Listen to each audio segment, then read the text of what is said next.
Who were the biggest winners from Utah's 22 Forever game? We also got to talk about gymnastics going off to nationals, and Alissa Pilli is off to the WNBA. All that on today's Locked On Utes.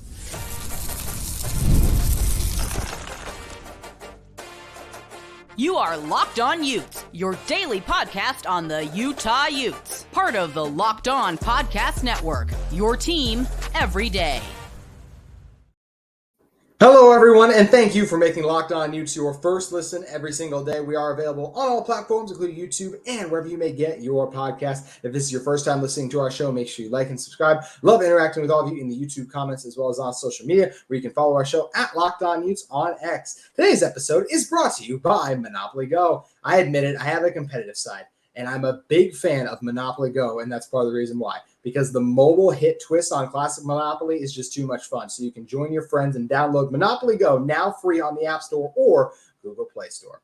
My name is JT Wistrcill, former intern inside the University of Utah Athletic Department. Excited to be joined by Mike Lageschulte from the Utah Athletic Department. And Lags, when we're talking about the spring ball winners from this past weekend, there's a lot you can choose from. But I feel like the biggest winner, maybe not even just emerging from the game itself, because it's more of an underrated one, but of all of spring ball, it's not the most eye-popping pick. I think it's Caleb Lomu. I did not think going into spring ball he would emerge as this team's at the moment starting left tackle. That's where he's poised to do so. I thought he hung in pretty tough against a lot of really strong pass rushers, and I feel pretty good about him protecting Cam Rising's blind side come the start of the 2024 fall season. So I'm going to roll with Lomu as my biggest winner, but you got to see everything live and in person, so I'm curious, what were your thoughts on the spring game, as well as who was the biggest winner, not just in the 22 Forever game, but the entirety of the spring portion for Utah? You know, before we get to the game, JT, I can confirm you are a competitive son of a gun. If you've ever worked a game with you, everyone knows it's a better spot on press row to broadcast a game from. JT will get there early and kind of nudge you out of the way to make sure he gets the prime spot. So I can confirm what JT just told you. That's not just a line he's going to read. So let's just start the show that way, JT. I love it. Oh, that was awesome. Hey, Great observation. I agree. I think you got to protect your guy, right? That everything starts there, even though it's not the sexy observation. It's not maybe a position that people were watching closely, but I totally agree. I thought that turned out very good for the Utes in terms of what they need to do this fall. But I tell you what, I was very impressed with Isaac Wilson.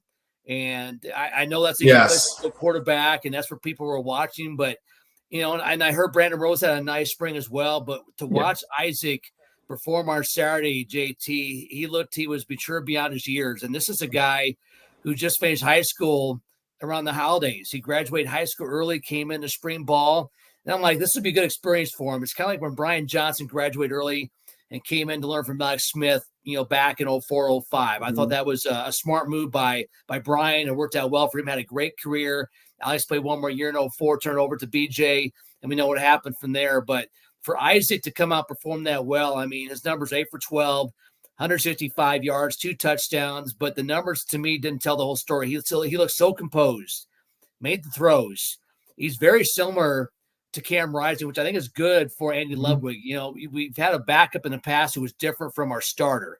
And I think to have a guy who's very similar to your starter, should there be an injury or whatever, it's going to be a lot easier to pivot to someone else and not really change who you are from week to week if you need to, or even from a series to another series if Cam goes out for a bit. But I was highly impressed with Isaac. You know, like everyone else, I've read all the accolades, heard the hype, but to see him perform the way he did on Saturday with, you know, in the stadium, crowd on hand, I was very impressed with Isaac Wilson Saturday.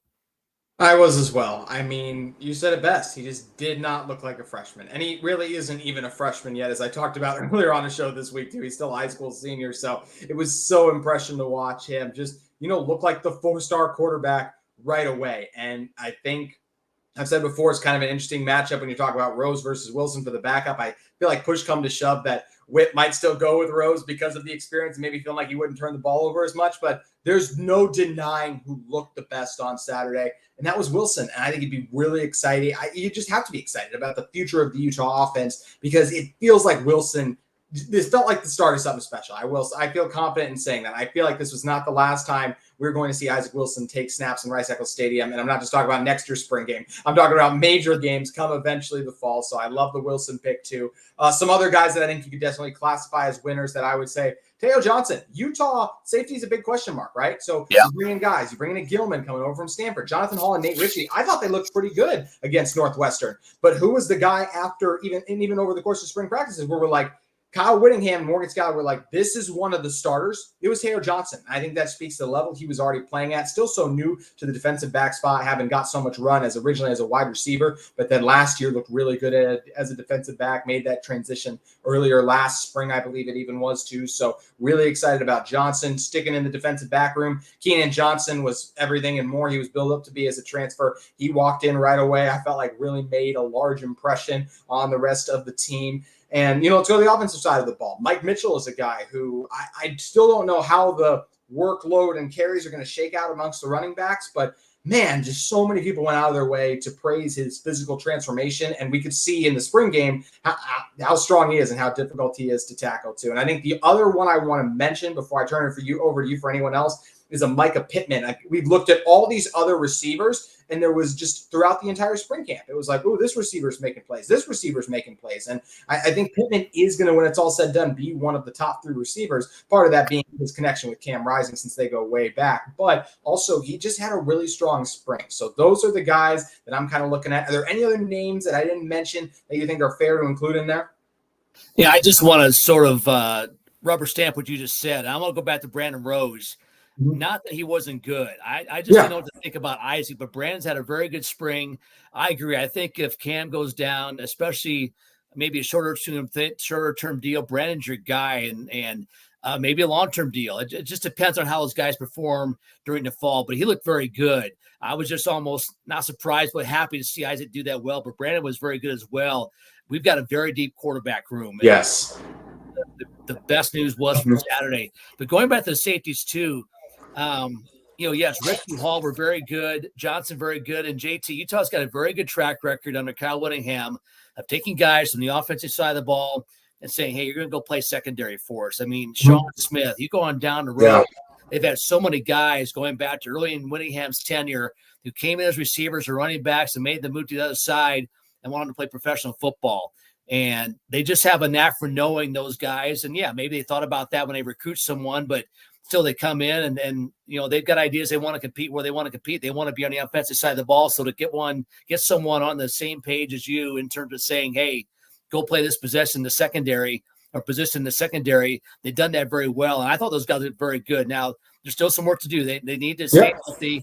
They've got to perform up to that same level in fall camp for us to feel good about it. But I think it was very good to see them perform like they did during spring ball and during the game as well. But also back to your point about the receivers, there were so many guys making plays in the field Saturday. That's the other observation I came away with. And I was really watching the offense more than the defense. I'm like, I trust the defense. We've plugged in guys before. We have heavy losses and they still have guys who can play. Sometimes the depth isn't quite what it needs to be if you have some injuries, but they've always had dudes over there. The thing I was looking for was how do the playmakers look and how does Cam and the quarterbacks look? And I thought we've got as many playmakers as we've had probably under Kyle Whttingham, maybe this whole tenure. I'm going back maybe. Oh, wow. Okay. That 08 Sugar Bowl team, you got David Reed. I mean, I can go down the list of wide receivers on that team, Godfrey, Castile, Freddie Brown, Jeremy Brooks. I mean, for a team, especially in the Mountain West, they had just some studs at receiver, guys who played pro ball, had a chance at pro ball, and they were deep. So maybe this group right now isn't better than them, but it's probably the closest we've had since then, in my opinion. And that's saying something because that was a talented group that Brian Johnson could sling the ball around to. The different dimension with this team is tight end. And Andy Ludwig, I know, has always liked tight ends, has always talked about getting more involved. He's got the personnel now to do that. So I think there's a potential there. Maybe it's the best way I should put it. There's potential there for this to be the most dynamic offense Kyle Whttingham's had during his tenure. I think you're right. And that's, college football has evolved a lot too, to your point. Like you've had to throw it more. You can't just run it every single play as Kyle Whttingham seems to like, if in his dream world, maybe he would want to make sure he was for sure not there. but Brant Keithy, all these guys too. And I will say, I should have included this guy off the jump when talking about the winners, but Dorian Singer was everything he was advertised to be and more. I think just so many of us were so sure that he was going to be everything, even though it wasn't great at USC last year. That's why he didn't jump to my head initially, but Singer has to be another guy who was mentioned up there too. So another rousing success of a 22 forever game for this Utah football program, and always fun to see everyone get to come together for the special Saturday that it is. And a lot of individual players over the course of the entirety of spring ball really helped improve themselves and put themselves in a strong position to play in some big spots and just a lot come the fall season too. So very exciting to see what Utah football is going to do. And I'm really excited to see what the Utah Gymnastics team can do this coming weekend as they are going off to the NCAA Championships again. 48th straight year. It's just an unreal thing. Lags, you will be calling it. I want to talk to you in depth about everything we can expect coming up this weekend. We're going to be diving into that in one moment. But first, I want to talk to you all about one of the sponsors of today's episode of Locked On Utes, our friends at Yahoo Finance. Wouldn't it be great if you could sell all of your investments and retirement accounts in one place? With Yahoo Finance, you can consolidate your views from multiple accounts into one hub and access the expert analysis you need to tend to your entire portfolio with confidence. Let's get straight to the point, right? You want to grow your portfolio to deal with the rising cost of inflation, to pay off your debt or your mortgage, pretty much anything standing in the way of you and financial freedom, right? Well, with Yahoo Finance, you can get access to the news, data, and tools that you need in order to help you reach that financial freedom. When it comes to your financial future, you think you've got it done, right? You think you've saved up, you've researched, you've invested, all of that. And now you can take those investments to the next level by using what every great financial officer uses, Yahoo Finance. For more than 25 years, Yahoo Finance has been the brand behind every great investor. They are the number one financial destination, producing a holistic look at the financial news cycle, including breaking news, original editorial perspectives, analyst ratings, independent research, customizable charts, and so much more. So make sure you guys head over and check out everything that Yahoo Finance has to offer today. Lags, you are the voice of Utah Gymnastics, so we're lucky to have you on to preview what is going to be potentially a historic week coming up here as Utah is set to compete for a national championship coming up this Thursday, April 18th. They'll have the evening semifinals coming up shortly at 7 p.m. They'll be taking on top-ranked Oklahoma. You got Florida. You got Alabama in there too. For all the information you guys want on this, make sure you guys head over and check out the Utah Athletics website. We'll have you primed and prepped for everything, getting ready to go. This all starts this Thursday, which is at the time this will come out from when we are recording it too. And the championship final will be Saturday, April 20th. So there's so much to break down. But Lags, I want to take you back before the season even started. How did this team get back to another national championship? You know, whenever you have a transition at the top, it's difficult. And the transition happened so late. It was December before Carly Doggendorf became assistant coach to interim head to full-time head coach. And that's difficult. But I thought this team, you know, they had some veterans really help out with leadership. I thought Carly did a wonderful job adjusting on the fly, getting this team ready to go. And they've really had a wonderful year. I think for this team, really just to get back to nationals with everything that happened preseason is a huge accomplishment in itself. And then they went out and won Pac-12s. You know, they weren't regular season champions this year. Cal took the crown, but Utah went out to the Maverick Center and just took care of things in very impressive fashion. You know, they went to regionals, and to be honest, it wasn't their best performance in the finals. They looked a little tight. They got off to a rough start. I thought McKenna Smith went forward maybe a little bit too much, was a little bit amped up. Arm bars had a low score. You go to beam, and Grace McCown, former Olympian, falls, and it just wasn't a good start. And yes, they got a little help from Missouri and Michigan State, but I thought for that team to turn it around, kind of did a Pac-12s after a little bit of a rough start, to get it going back in the beam, and then to go to Florida where they scored very well, went to vault and were very good once again. What a courageous, gutsy performance to get the nationals. And I can't tell you how tough it is, JT, to get there now 48 years in a row. Every year the pressure just mounts because you don't want to be the team that doesn't get there. And I think that's there, and especially when things don't go well right away in the meet, you can't help but get a little tight and have that kind of creep in. As much as you try to be in your bubble, as they say, there's pressure there. And I thought the team to bounce back and fight off Michigan State and Missouri was very impressive for them to do. So again, just to get the nationals, impressive in itself. But I tell you what, you talk about a 4-team matchup. We'll see on Thursday night. ESPN has the right to put on what they want to. They got LSU, Cal, Arkansas, Stanford in the afternoon. A couple upsets there. Denver didn't make it. Stanford's in instead. And I look at Cal, and I said this to you a few weeks ago. To me, they had some very good scores early, but not a solid number 3 seed. I think Florida's a team, to me, is almost more of a 3 than Cal at this point. And Florida had the second highest regional final score in the country behind Oklahoma. So this is a Florida team that started out slow, started building scores late in the year. They've now got 5 all-rounders for them. So 20 of their 24 scores come from 5 individuals. And to me, that's what a coach does when you have the talent, but you're trying to pace them out. You don't want to have them go all around every meet the whole year. So you kind of start out slow, but when it comes to late March and April, you put the hammer down and you go for it. And that's what they've done at Florida. So unfortunately for Utah, that's who they've got to beat out, them and Oklahoma, to get to the Final Four Saturday. A year ago, Utah was a 5 seed and UCLA was the 4, but Utah beat UCLA at regionals in Pauley Pavilion. They beat them regular season at Pauley Pavilion. I think Utah felt like they kind of had UCLA's number, and I think, to be honest, UCLA knew it. That's not the case with Florida. Florida is a very good team, trending in the right direction. I'm not saying Utah can't do it, but it's not going to be like last year where I feel like Utah mentally has an edge over the number 4 teams, a 5 seed, to get to the championship Final Four on Saturday. It's going to be incredibly tough. And to your point, talking about how Utah got here because some other teams had, falling and mishaps like that, that's what makes it so incredible. 48 years in a row in which it's worked out their way. Sure, there's a little bit of luck involved in that, but honestly, that's what's crazy about gymnastics. And look, for those of you who see me in person, I obviously do not have the body of a gymnast. I was never going to be a gymnast, but it would have driven me absolutely nuts just how, the human element of judging and everything that goes in like that. Like, it's just so hard. And, each judge is different. So for this Utah team over all of these seasons to find a way to be so close to perfection year after year in order to place themselves in this spot 48 years in a row truly is just transcendent and incredible. And you just talked about, right? This field is not easy. You get so many potent programs who have been in a lot of national championships recently as well, too. Can't say 48 straight. That's the one thing we got on all of them right now. But there's a reason they've been here, too, and they're really successful and they're really strong. But just break us down some more of the keys of this. If Utah is going to do it and somehow get to Saturday, how do they go about doing it?